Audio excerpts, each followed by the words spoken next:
Welcome I dream campus viewers.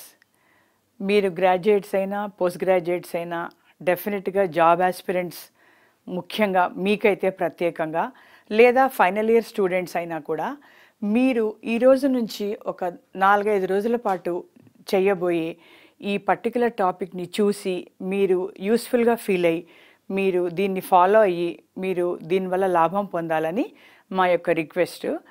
ఈ రోజు నుంచి చాలా బ్రీఫ్గా నేను మీకు గైడెన్స్ ఇవ్వదలుచుకున్న విషయం ఏంటంటే how to catch up with the news paper reading. ఎందుకంటే జాబ్ ఆస్పిరెంట్స్ అనేటప్పటికీ ఎవరైనా సరే, అంటే what I mean is technical graduates అయ్యి క్యాంపస్ ప్లేస్మెంట్స్ అయినా సరే, లేదా పోస్ట్ గ్రాడ్యుయేట్స్ అయ్యి గ్రాడ్యుయేషన్ ఫైనల్ ఇయర్లో ఉన్న విద్యార్థులైనా, ఎవరైతే కాంపిటేటివ్ ఎగ్జామ్స్ రాయాలని అనుకుంటున్నారో వాళ్ళకి ఖచ్చితంగా కరెంట్ అఫైర్స్ అన్నది చాలా అంటే చాలా లైఫ్ లైన్ లాంటిది. అయితే ఈ కరెంట్ అఫైర్స్ అన్నది మనకి మెయిన్ అండ్ ఓన్లీ సోర్స్ అని కూడా చెప్పడంలో తప్పులేదు. అది న్యూస్ పేపర్ ద్వారా మనము ఎప్పటికప్పుడు అప్డేట్ అవ్వాలి. కాకపోతే ఈ న్యూస్ పేపర్ అన్నది ఎలా చదవాలి? వినడానికి చాలా సింపుల్గా అనిపించినా కూడా దీన్ని మనము చాలాసార్లు ఒక పెద్ద మనము ఎదుర్కోలేని సమస్యలాగా, లేకుంటే చాలా గంటలు పడుతుందని, చాలా కాంప్లికేటెడ్ అని, చాలా వాల్యూమినస్ ఎక్సైజ్ అని చాలా అపోహలు ఉన్నాయి. కాకపోతే న్యూస్ పేపర్ రీడింగ్ అనేది మనకి ఎంత ప్రిసైజ్గా, ఎంత స్పెసిఫిక్గా ఎలా చేయాలి తెలుసుకుంటే, ఇది కరెంట్ అఫైర్సే కాకుండా న్యూస్ పేపర్ ద్వారా మనము వెనక్కి స్టాటిక్ జీకేని కూడా ఎలా రిలేట్ చేసుకోవాలని తెలుసుకోవడంలో మనకి చాలా యూజ్ అవుతుంది. ఒకవేళ కాంపిటేటివ్ ఎగ్జామ్స్ రాయకూడదు, ఆ ఉద్దేశం మాకు లేదు అనుకున్నా కూడా ఈరోజు ఈవెన్ క్యాంపస్ ప్లేస్మెంట్స్లో కూడా బేసిక్ ఇంటర్వ్యూ లేకుండా వచ్చే ఉద్యోగాలు అయితే ఏవీ లేవు. అది ఏదన్నా కానివ్వండి, కామర్స్ అవ్వనివ్వండి, పిఎస్సి పబ్లిక్ సెక్టర్ యూనిట్స్ అవ్వనివ్వండి, లేదంటే టెక్నికల్ అవ్వనివ్వండి, కార్పొరేట్ అవ్వనివ్వండి, టెకీ, ఫినాన్స్, ఎనీవన్ స్టార్టప్స్ కానివ్వండి, కరెంట్ అఫైర్స్ అనేది లేకపోతే మనము ఒకలాగా ఈ ప్రాసెస్లో మనం ఐసోలేట్ అయిపోతాము. ఇంటర్వ్యూస్ లాంటివి ఉంటే సక్సెస్ఫుల్గా మనం ఫేస్ చేయలేము. సో దానికైనా కూడా ఈ న్యూస్ పేపర్ రీడింగ్ అనేది చాలా అవసరం. సో ఈ న్యూస్ పేపర్ రీడింగ్ గురించి తెలుసుకునే ముందు ఒక్క నిమిషం సేపు మనము అసలు ఈ జనరల్ నాలెడ్జ్ అనే సబ్జెక్ట్ని కాంపిటేటివ్ ఎగ్జామ్స్కి ఎలా మనం ఫోకస్ చేయాలనేది కొద్దిగా అర్థం చేసుకోవడానికి ప్రయత్నిద్దాము. ఈ జనరల్గా మన ఎగ్జామ్స్ ఎలా ఉంటాయంటే reasoning, English, math, current affairs or general knowledge అని ఉంటాయి. అయితే మనం ఇదివరకు అనుకున్నట్టు రీజనింగ్ అయినా, ఇంగ్లీష్ అయినా, మ్యాథ్ అయినా ఒక స్పెసిఫిక్ రూల్స్ ఉంటాయి, ప్రొసీజర్స్ ఉంటాయి. వీటన్నిటిలో కూడా ఏంటంటే చాలా వరకు కూడా ప్రాక్టీస్ అన్నది చాలా అంటే చాలా అవసరం అవుతుంది. సో మనం మ్యాథ్స్ తీసుకుంటే ఒక 8th, 9th, 10th సిలబస్ తీసుకుని average, speed, geometry rules, geometry యొక్క కాన్సెప్ట్స్, లేదంటే percentages, profit and loss, algebraic age, ఇలాంటివన్నీ మనం తీసుకుంటే ప్రాక్టీస్ చేయడము చాలా అవసరం అవుతుందని మనం ఇదివరకు కూడా ఒకసారి అనుకున్నాము. అదేవిధంగా రీజనింగ్ అయినా, ఇంగ్లీష్ అయినా కూడా ఇంగ్లీష్లో కూడా పార్ట్స్ ఆఫ్ స్పీచ్లో ఉండే వేరియస్ గ్రామర్ రూల్స్ని మనం తెలుసుకొని అది బేసిస్గా పెట్టుకొని ప్రాక్టీస్ చేస్తూ పోతేనే మనకి దాంట్లో ఎక్స్పర్టైజ్ వస్తుంది. ఇది ఏ ఎగ్జామ్కైనా కూడా ఇది చాలా ఫండమెంటల్ బేసిక్ అన్నమాట. దీనిలో డిగ్రీ ఆఫ్ హార్డ్నెస్ అంటే ఇంకా దీని సింప్లిసిటీయా లేకుంటే క్వశ్చన్స్ హార్డ్గా వస్తాయన్నది వేరీ అవుతుంది, కానీ బేసిక్గా ఈ మూడు మాత్రం మనకి ప్రాక్టీస్ ఓరియంటెడే. పోతే జనరల్ నాలెడ్జ్ అనేటప్పటికీ అది చాలా అంటే endless, borderless, boundaryless vast area కింద ఉంటుంది. అది వాస్తవం కూడా. ఎందుకంటే ఈ జనరల్ నాలెడ్జ్ అనేది మనము బ్రాడ్గా 2 రకాలుగా మనం అర్థం చేసుకోవడానికి ప్రయత్నిస్తే, ఒకటి స్టాటిక్ అంటే ఎప్పటికీ మారని ఫండమెంటల్ ఇష్యూస్, కాన్సెప్ట్స్. అలానే కరెంట్ అఫైర్స్ అంటే ఎప్పటికప్పుడు మారి వార్తల్లో ఉండే జనరల్ నాలెడ్జ్ అనేది, కరెంట్ అఫైర్స్ అనేది మనం బ్రాడ్గా అర్థం చేసుకోవచ్చు. అయితే ఈ స్టాటిక్ జీకేని మనం మోస్ట్లీ కూడా మనంతటా మనమే చదువుకోవాలని చెప్పేసి మీరు ఏ కోచింగ్ ఇన్స్టిట్యూట్ అయినా, ఏ ట్యూటోరియల్స్ అయినా, ఏ హ్యాండ్ హోల్డింగ్ సెషన్స్ అయినా చెప్తాయి. అవి ఎలా అంటే మన తెలంగాణ బోర్డ్ ఎస్ఎస్సి ప్యాటర్న్ అయితే 6th, 7th, 8th, 9th, 10th science books చదవమంటారు జనరల్గా. ఆ విధంగా సోషల్ కూడా బ్యాక్గ్రౌండ్, కాన్స్టిట్యూషన్, హిస్టరీ వాటి కోసము. అదేవిధంగా ఎన్సీఆర్టీ అన్నది బుక్స్ 8th 9th 10th అనేది చాలా మస్ట్. ఎందుకంటే ఇవి ఎన్ని తరాలైనా ఎప్పటికైనా ఇవి ఫౌండేషన్లా ఉంటాయి. హిస్టరీ అయినా, జాగ్రఫీ అయినా, కాన్స్టిట్యూషన్ అయినా, అదేవిధంగా సైన్స్ అయినా వీటి నుంచే బేసిక్ ఉంటుంది కాబట్టి వీటి మీదనే ఇంకా క్వశ్చన్స్ అనేవి ఇంప్రవైజ్ అవుతాయి కాబట్టి ఇది ఎట్టి పరిస్థితుల్లో కూడా ఎవరికి వారు చదువుకోవలసినదే. అయితే ఇది మనకు ఒకవైపు అయితే మనకి మెయిన్ ఛాలెంజ్ ఏంటంటే కరెంట్ అఫైర్స్. ఈ కరెంట్ అఫైర్స్ అన్నది డెఫినెట్గా ఎనీ ఎగ్జామ్కి ఎలా చెప్తారంటే పాస్ట్ 6 months కవర్ చేయాలా అన్నది ఒక ఎక్స్పెక్టేషన్ ఉంటుంది. ఎగ్జామినేషన్ సెట్ చేసే ప్యాటర్న్లో 6 to 8 months అన్నది మనం ప్రిపేర్ అయితే సేఫ్గా ఉంటాము. అయితే ఇప్పుడు మనం చెప్పబోయేదాన్ని ఏంటంటే ఈ 6 to 8 months ఉన్న న్యూస్ పేపర్స్ని ఎలా చదవాలి, ఎలా ఫాలో అవ్వాలి అన్నది మనము తెలుసుకోవడానికి ఈ సిరీస్ ద్వారా ప్రయత్నిద్దాము. కాకపోతే ఇప్పుడు ఈ జనరల్గా మనమున్న యూత్లో ప్యాటర్న్ ఏంటంటే చాలామంది ఈవెన్ ఎంప్లాయీ ఉండి వేరే ఎంప్లాయ్మెంట్కి ట్రై చేస్తుంటారు, లేకపోతే స్టూడెంట్స్ అయి ఉంటారు. కాబట్టి ఇప్పుడు జనరల్గా ప్యాటర్న్ ఎలా ఉందంటే నేను ఏదో ఒక యూట్యూబ్ ఛానల్లో లేదంటే ఏదో ఒక కాంపిటేటివ్ ఎగ్జామినేషన్ కోచింగ్లో ఎన్రోల్ అయిపోతాను, నాకు వాళ్ళు లైవ్ వీడియోస్ ఇస్తారు, లేదంటే నాకు ఏదో ఒక లైవ్ ఛానల్లో వస్తూ ఉంటుంది, నేను ఏదైనా జర్నీ చేస్తున్నప్పుడో లేదంటే నేను ఏదైనా నైట్ టైంలోనో వింటాను అని అనుకుంటారు. నాకు తెలిసి చాలామంది చేస్తుంటారు కూడా. అది అప్పటికి ప్రస్తుతానికి ఆ రోజు ఏమైందో తెలుసుకోవడానికి పనికొస్తుందేమో, కానీ అది ఎట్టి పరిస్థితుల్లో కూడా మనకి లాంగ్ రన్లో లాభించదు. ఎందుకు అంటే ఇప్పుడు మనం చేయబోయే ఒక systematic reading of news paper అనే దానికంటే ముందు కూడా మనం తెలుసుకోవాల్సింది ఏంటంటే లర్నింగ్ అనేది లర్నింగ్ గురించి యాక్చువల్గా లర్నింగ్ అనేది ఒక థియరీ. సో మనం ప్రిపేర్ అవుతున్నప్పుడు మెయిన్గా మనం అర్థం చేసుకోవాల్సింది ఏంటంటే రీడింగ్ అనేది మనకి ఒక ఎగ్జామినేషన్ పర్పస్కి ఒక రిటెన్షన్ ఉండాలి. మనం దాన్ని ఒక అకాడమిక్ రిసోర్స్ మెటీరియల్గా పెట్టుకొని చదువుకోవాల్సిన అవసరం ఉంది అన్నప్పుడు ఇలా క్యాజువల్గా మనము ఒక వీడియోనో ఒక ఆడియోనో వింటే అది మనకి ఏమాత్రము కూడా లర్నింగ్ అనేది జరగదు అన్నది మనం తెలుసుకోవాలి. ఎందుకంటే ఈ లర్నింగ్ అయినా, మోటివేషన్ అయినా, కమ్యూనికేషన్ అయినా ఇలా ఎన్నో కాన్సెప్ట్స్ కూడా సైకాలజీ సైంటిస్ట్ చేసిన స్టడీస్ ద్వారా మనకి ప్రాసెస్ అనేవి ఎస్టాబ్లిష్ అయి ఉన్నాయి. ఇవన్నీ ఆల్ యాక్సెప్టెడ్ ట్రూత్స్. సో అదేవిధంగా లర్నింగ్ గురించి మనం తెలుసుకునేటప్పుడు the most popular learning pyramid అనేది డాక్టర్ డేల్ ఎడ్గార్ అనే ఆయన ప్రపోజ్ చేశారు. ఇది most accepted pattern of learning. ఇంట్లో చిన్నపిల్లలైనా, మనం కాలేజ్లో ఈవెన్ రొటీన్గా సిలబస్ స్టూడెంట్స్ అయినా, లేక ఇలా ఎగ్జామినేషన్ బేస్డ్ ఆడియో విజువల్ వింటున్నప్పుడైనా మనం మైండ్లో ఇది పెట్టుకోవాలి. ఏంటంటే దీనివల్ల మనకి ఏం తెలుస్తుందంటే కేవలం లెక్చర్ విన్నా, రీడింగ్ చేసిన ఈ యావరేజ్ స్టూడెంట్ రిటెన్షన్ రేట్ అనేది చాలా తక్కువగా ఉంటుంది. అంటే కేవలం మనకి 10% వరకు మాత్రమే గుర్తుంటుంది. తర్వాత అదేవిధంగా ఆడియో విజువల్స్ ద్వారా వింటూ కాసేపు చూసి కాసేపు జస్ట్ లిసనింగ్ చేసినా కూడా మనకి 20% వరకు మాత్రమే లిసనింగ్ ఉంటుంది. నేను ఈ కింది వాటి గురించి ఎక్కువ ఫోకస్ చేయట్లేదు, ఎందుకంటే ఇది మన ప్రస్తుతానికి వర్తించవు. మనం చేస్తున్నవి 2 కార్యక్రమాలే, వీడియో చూడడం కానీ లేదా కళ్ళు మూసుకొని వీడియో వినడం కానీ. వీడియో చూస్తున్నప్పుడు ఎవరైనా పేపర్ చూపిస్తారు, బుక్ చూపిస్తారు, లేదా రీడింగ్ మనము ఒక్కొక్కసారి మనకి పీడిఎఫ్. మనము చాలాసార్లు ఏమవుతుందంటే ఎక్కడైనా కూడా మనం ఎన్రోల్ అవ్వగానే మీరు ఎవరైనా సరే, మీరని కాదు, సైకలాజికల్గా ఏం అడుగుతారంటే మాకు ఇది మెటీరియల్ వస్తుందా, పీడిఎఫ్ డౌన్లోడ్ అవుతుందా. ఆ పీడిఎఫ్ డౌన్లోడ్ అవ్వగానే అది ప్రింట్అవుట్ తీసుకున్న తర్వాత అది ఏమవుతుంది అన్నది మీకు తెలుసు, నాకు తెలుసు. సో రీడింగ్ వల్లనైతేనేమి, ఆడియో విజువల్ అనేదేమి, లెక్చర్ వల్లనైతేనేమి చాలా మనకి మినిమం అన్నది రిటెన్షన్ గురించి నేను మాట్లాడుతున్నాను.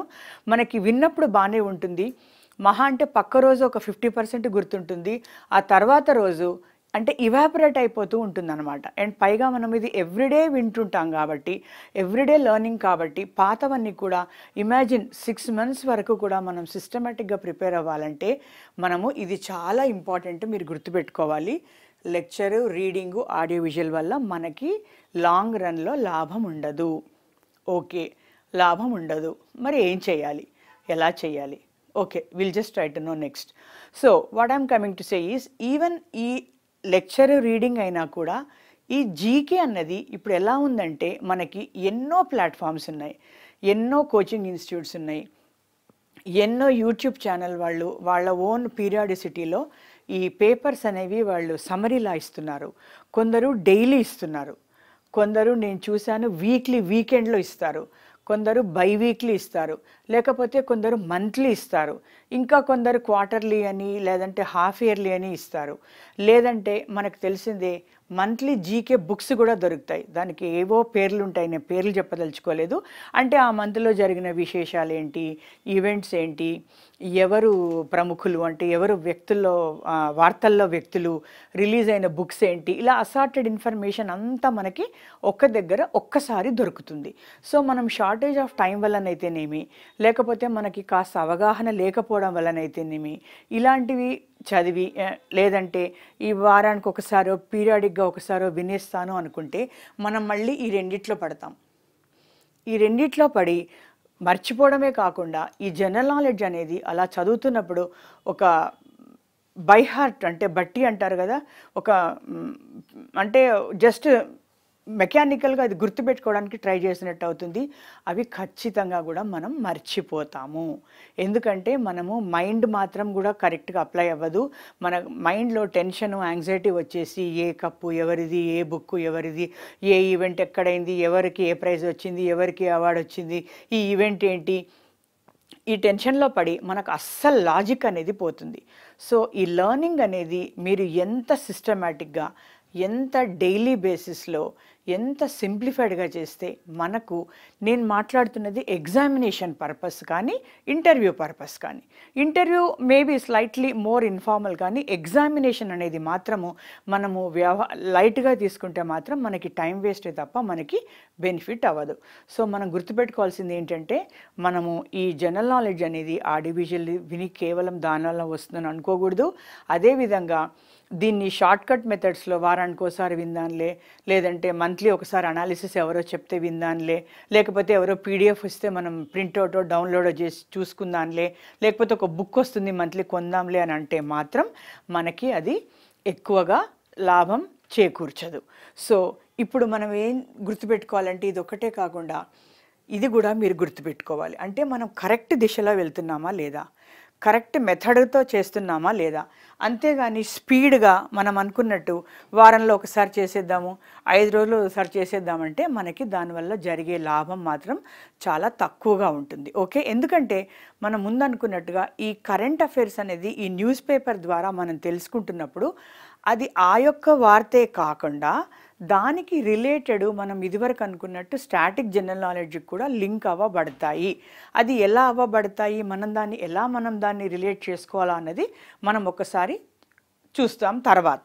ముందు అసలు ఈ general knowledge rather current affairs news papers ఎలా అన్నది మాత్రమే మనం ఫోకస్ చేద్దాం. మూడోది మనం గుర్తుంచుకోవాలి ఏంటంటే ఇది చాలా ముఖ్యం, మోటివేషన్ వర్సెస్ డిసిప్లిన్. ఏంటంటే ఇది ఎందువల్ల మనం ఎవరికి మనం ఎప్పటికప్పుడు గుర్తు చేసుకోవాలంటే, నాకు ఈరోజు చాలా ఉత్సాహంగా ఉంది, నాకు ఈరోజు చాలా ఓపిక ఉంది, నాకు ఈరోజు చాలా ఫ్రెష్గా ఉన్నాను, టైం ఉంది, నేను నీట్గా రాసుకుంటాను, నీట్గా చదువుకుంటాను అని ఒక రోజు 2 రోజుల్లో చేసి మళ్ళా 4-5 రోజులు మనము దాన్ని డైల్యూట్ చేసేసిన, అవాయిడ్ చేసిన మనకు మళ్ళీ మనం బ్యాక్ టు స్క్వేర్ 1 వస్తాం. సో ఈ డిసిప్లిన్ అన్నది చాలా అంటే చాలా ముఖ్యం, ఎస్పెషలీ కాంపిటేటివ్ ఎగ్జామ్స్ అన్నది. అందుకని దీనికి ఎవరైనా కూడా మీరు 4 నెలల్లో జాబ్ ఇలా కొట్టండి, 3 నెలల్లో ఇలా రాయండి అంటే దయచేసి నమ్మకండి నేను చెప్పినా కూడా. ఎందుకంటే it's a long journey. One thing, the examination process it self is very very complex. రెండవది, డే బై డే కాంపిటీషన్ చాలా పెరుగుతోంది. కాంపిటీషన్ పెరిగి ఎగ్జామ్ కాంప్లెక్స్ అయినప్పుడు దీనిలో షార్ట్ కట్స్ ఉండవు. ఉంటాయని మనల్ని ఎవరైనా మభ్యపెడితే, అది నమ్మితే అది మన పొరపాటే. సో మనం ఏం చేయాలంటే చాలా అంటే చాలా డిసిప్లిన్గా న్యూస్ పేపర్ని ఒక బుక్లా మనం భావించి, అంటే రెడీ రెక్కనర్లా భావించి మనము సబ్జెక్ట్ వైజ్ నోట్స్ అనేది కేటాయించేసుకోవాలి. అంటే ఇప్పుడు మనకి జనరల్గా ఏ ఎగ్జామ్లోనైనా సివిల్స్ అనేది అల్టిమేట్ అనుకోండి, సివిల్స్ ప్రిలిమ్స్ అయినా లేదా ఏదన్నా public service commission, even sub inspector అయినా లేకపోతే గ్రూప్ 4 అయినా, అంటే నేను ఏ ఉద్యోగాన్ని కూడా లో అని చెప్పట్లేదు, ఒక రేంజ్ చెప్తున్నాను. మీరు ఏ ఎగ్జామ్ తీసుకున్నా కూడా మనకు ఉండేది ఫస్ట్ పాలిటీ లేదా కాన్స్టిట్యూషన్, తర్వాత హిస్టరీ ఇండియన్ కానీ వరల్డ్ కానీ, లేదా జియోగ్రఫీ ఇండియా కానీ స్టేట్ కానీ, తర్వాత ఎకానమీ, తర్వాత సైన్స్ అండ్ టెక్నాలజీ. ఇవి ఫండమెంటల్ అంటే బేసిక్గా ఉండేవి. కరెంట్ అఫైర్స్ అనేవి మనకి కేవలం పేపర్ ద్వారా అప్డేట్ అవుతాము.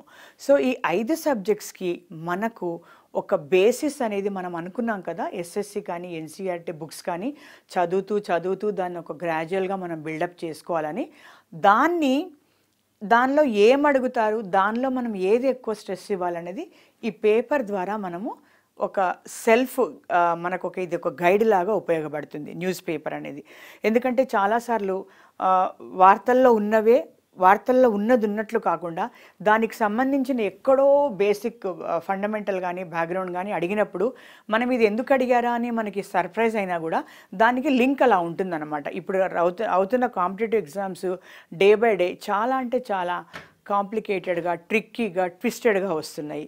ఇదివరకులాగా కొన్ని ఎగ్జామ్స్ చాలా ఈజీగా డైరెక్ట్గా ఉంటాయని అనుకోవడానికి వీల్లేదు. సో మనకి చాలా ముఖ్యంగా కావాల్సింది ఒక నోట్బుక్ మరియు పెన్. ఒక నోట్బుక్ కాదు, యాక్చువల్లీ సబ్జెక్ట్ వైజ్ నోట్బుక్ పెట్టుకొని తీరాలి. సబ్జెక్ట్ వైజ్ని మనము ఎలా ప్రిపేర్ అవ్వాలి, ఇప్పుడు ఇంతకీ న్యూస్ పేపర్ నుంచి మనం ఎలా ఇన్ఫర్మేషన్ని ఎక్స్ట్రాక్ట్ చేయాలి, దాన్ని బేస్ చేసుకొని మనం వెనక్కి వెళ్ళి ఎలా చదవాలి అన్నది మనము కొంచెం వివరంగా రాబోయే ఎపిసోడ్స్లో తెలుసుకుందాము. ఈరోజు మనం అర్థం చేసుకుంది ఏంటంటే, న్యూస్ పేపర్ రీడింగ్ అన్నది ర్యాండమ్గా చేయకూడదు, క్యాజువల్గా చేయకూడదు. కేవలం వేరే యాక్టివిటీ చేస్తూ మాత్రమే ఏదో ఒక చెవి అట్లా పడేస్తే లాభం లేదు. అదేవిధంగా దాన్ని ఏదో ఒకరోజు వింటాను, 2 రోజులు వింటాను, ఆదివారం మాత్రం మొత్తం చూస్తానంటే మాత్రం మనకి దానివల్ల వచ్చే ఉపయోగం మాత్రం తక్కువే. దాన్ని చాలా సిస్టమేటిక్గా చేయాలి, మోటివేషన్తో చేయాలి, డిసిప్లిన్తో చేయాలి. చాలా అంటే చాలా ఒకలాగా టైం టేబుల్ ఓరియంటెడ్గా అప్రోచ్ వేసుకొని మనము చాలా కమిటెడ్గా నోట్స్ రాసుకుంటూ చేస్తే ఒక 6 నెలల్లో కాదు 3 నెలల్లో మీకే ఏంటి నేనే ఇంత నోట్స్ ప్రిపేర్ చేసుకున్నాను అన్నంత ఆశ్చర్యం వేస్తుంది.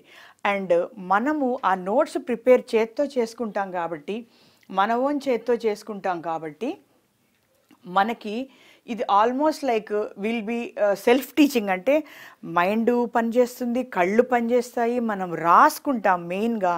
అంటే ఒక థియరీ ఏంటంటే, ఎన్ని సెన్స్ ఆర్గన్స్ అంటే మన కన్ను, మెదడు, చెవి, ముక్కు, చేతులు ఎన్ని ఎక్కువ పనిచేస్తే లెర్నింగ్ అనేది అంత ఎఫెక్టివ్ అవుతుందని.